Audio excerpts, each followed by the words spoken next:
Hi there, here is the Infinix Hot 11s, the heads-on competitor to the recently launched Redmi 10 Prime. And I say this because both these phones have the same chipset, they have the same 90Hz refresh rate, the same Full HD display and so many more similarities. But this video isn't about comparing the two, it's about what's good on the Infinix Hot 11s and what's not. Obviously, no device is going to be perfect, but some phones really hit the right chord. The hardware, the user experience or even the pricing. The Infinix Hot 11s is priced at just $10,999. I'm guessing you already saw that in the title. By the way, it's even cheaper than the Redmi 10 Prime by 1500 rupees. I know, I said I wouldn't be comparing the two, but still I just couldn't resist. Let's dive in further.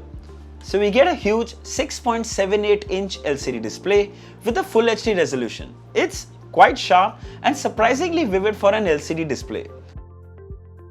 There is an 8-megapixel punch-hole selfie camera right in the center, which mostly blends in with the dark wallpaper.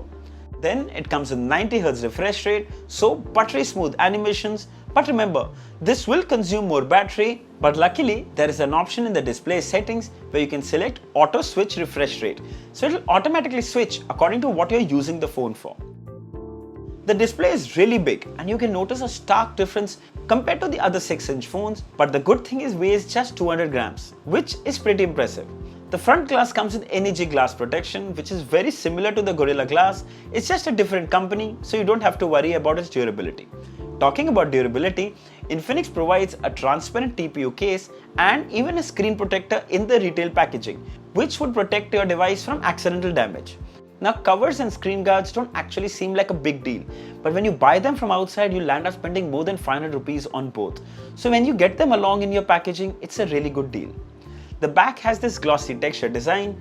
Personally, not a fan of glossy backs as it attracts a lot of smudges and fingerprints.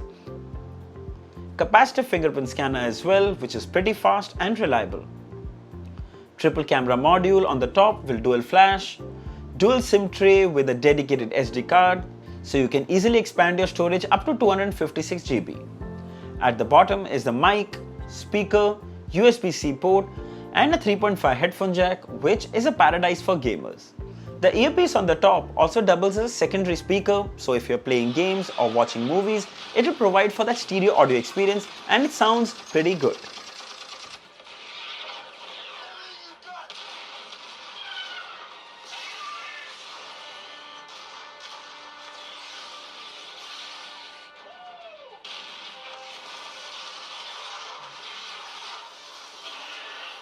Okay, coming to the performance. So we get the MediaTek Helio G88 chipset and it's a second phone to get that after the Redmi 10 Prime.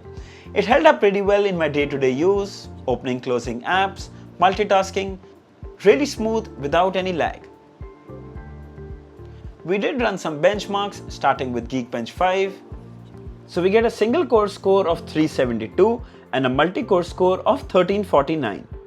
Then we ran the Antutu benchmark and we got a score of around 2,17,000, which is pretty decent. Let's check out the gaming performance. Wow, those frames look really nice. Really smooth, no lag.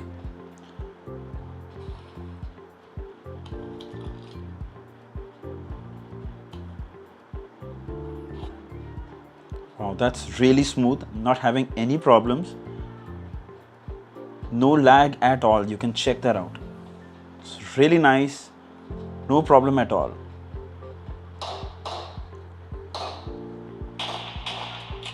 Okay, one down.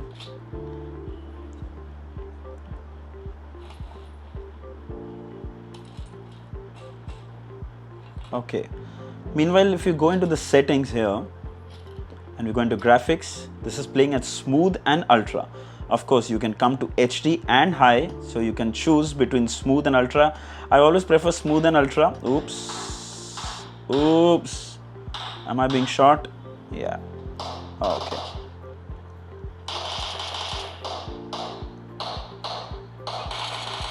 There you go. So if you're a PUBG fan, you're absolutely going to love it. This is really smooth, no drop frames. Now we don't have the exact frames, but I'm assuming this is around 40-45 frames per second and it's really smooth. There you can see. Let's play another game, CSR2.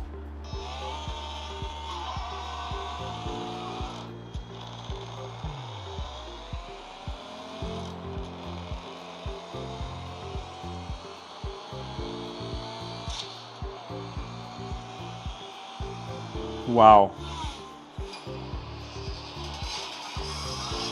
Coming to the user experience in OS, if you come into the settings, right here you can see this is running Android 11.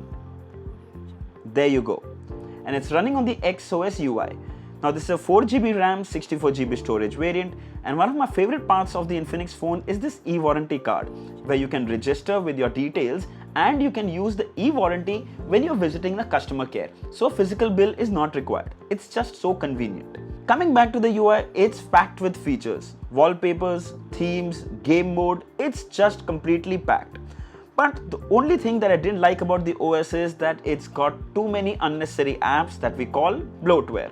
So like you can see, we have translate apps, we have the Bees app, we have the Boomplay app. Now these are apps that we actually don't need, and which is really a pain. But the only saving grace is that you can remove these apps, so that thing is truly sorted. But apart from that, I would have really loved to see a more cleaner interface. Also, there's one more con of this device, that it doesn't come with Wildvine L1 certification. So right here, if you see Wildvine CDM, Wildvine L1 certification doesn't show up, which is really sad. So you can stream content from all your favorite OTT apps like Netflix, Prime Videos, but you cannot play them at full resolution, which is kind of a bummer. But the saving grace is the dual stereo speakers with DTS surround sound. It's truly amazing. Alright, let's talk about the battery. So it comes with a 5000 mAh battery that will easily last you a full day with heavy use, and probably even 2 if you're a light user. It comes with 18 watt fast charging and takes over a little 2 hours to fully charge. The battery life is good, but I would really like to see a little more fast charging on this. But that would be like nitpicking. Itne paise mein itna hi milega. Coming to the camera. So the primary camera is a 50 megapixel shooter with an f1.6 aperture, and here are some samples taken during the day.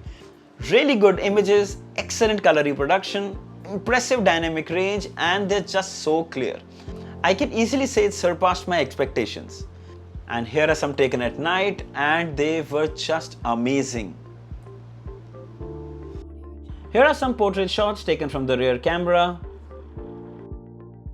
The camera can record video up to 2K, which is really good. It's definitely better than Full HD. Also, there is a bokeh for video option, which makes it even more fun.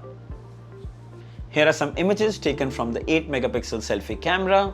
They are pretty good, clear, bright, sharp, and wide enough to capture if there are more people in the frame. So the Infinix Hot 11s lacks the ultra-wide lens, but this is one of the best cameras on a 10,000 phone, I'd say. For the price, the image quality is super duper impressive. So how many phones you know can shoot 2K videos, that to bokeh blur in videos, awesome night shots, clear crisp 50 megapixel shots for a 10,000 rupee phone? This is really good. You can get the Infinix Hot 11s for just 10,999. I'll share the links below in the description. If you'd like to buy one, you should definitely check it out. So I hope this video was helpful. If there are any questions, mention it down in the comments and I'll be happy to answer them. Don't forget to like, share and subscribe. Until next time, cheers!